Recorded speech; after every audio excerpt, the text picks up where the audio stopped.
Thank you very much. Your Royal Highness, Your Majesties, President Kagame, Madam Secretary General, Your Excellencies, ladies and gentlemen, I am honoured to perform the final duty of the United Kingdom as Chair in Office of the Commonwealth and hand over the baton to President Kagame and wish him every success as Chair of our unique association, encompassing 54 countries and a third of humanities.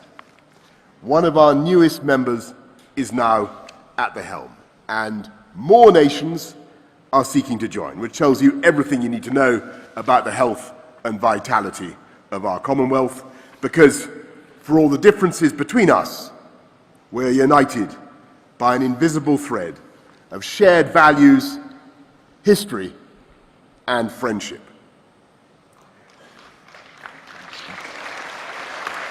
The head of the Commonwealth, Her Majesty the Queen, incarnates everything that brings us together, and it's fitting that in the year of her Platinum Jubilee, the association she cherishes should be gathering in the continent where she became Queen. When the UK became your chair in office in 2018, the word COVID had not been invented. Many of us had no idea what a coronavirus was, and nobody could have known that the worst pandemic for a century would soon claim millions of lives.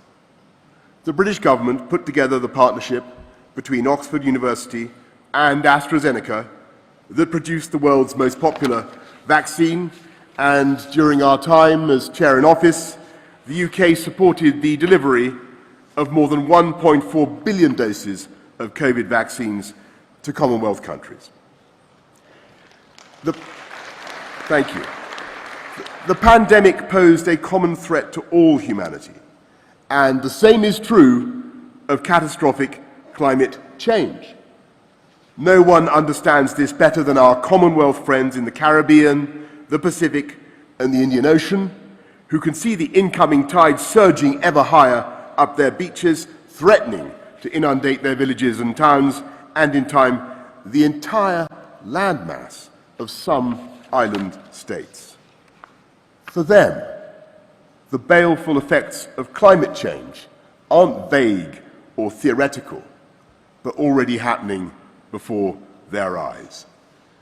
When we hosted COP26 in Glasgow last November, it was these fellow Commonwealth leaders who spoke with the greatest urgency and authority about the perils of quilting the earth with greenhouse gases. And we in the developed world have an obligation to help our friends to cope with a danger they had no hand in causing. And during the UK's time as chair in office, the Commonwealth Finance Access Hub mobilised over $38 million for the most vulnerable members. But of course, we must press on and do more. And if I could imagine a silver bullet that would solve an array of problems and transform countless lives, it would be to give every girl in the world the chance to go to school. At the last CHOGM in London in 2018, the UK announced £212 million for the Girls' Education Challenge, and I'm delighted to say that this initiative is now at work in 11 Commonwealth countries, ensuring that girls are able to gain at least 12 years of quality education.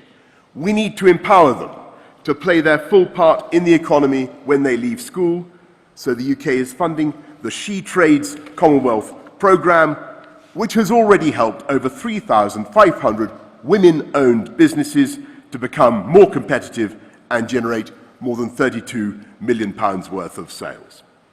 And if there is anyone who doubts the ability of the Commonwealth to speak with one voice, it was in June 2020 that the UK delivered the first ever joint statement by all 54 Commonwealth members before the Human Rights Council in Geneva, recalling, and I quote, "our proud history of acting to strengthen good governance and the rule of law.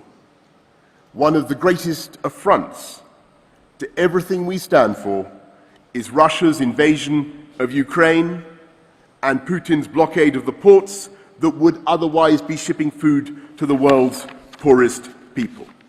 At this moment, nearly 25 million tons of corn and wheat is piled up in silos across Ukraine, held hostage by Russia.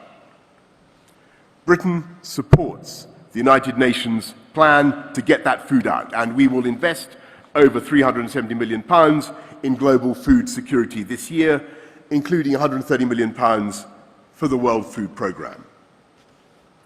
We want to work alongside our Commonwealth friends to understand your needs, your priorities, and to deliver joint solutions to a crisis that Putin has deliberately engineered. For now, it only remains for me to thank every Commonwealth member for having given the United Kingdom the chance to serve as chair in office.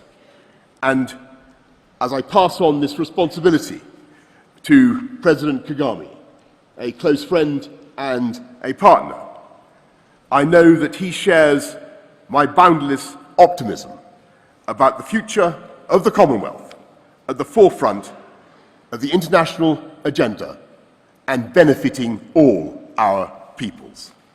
Thank you all very much.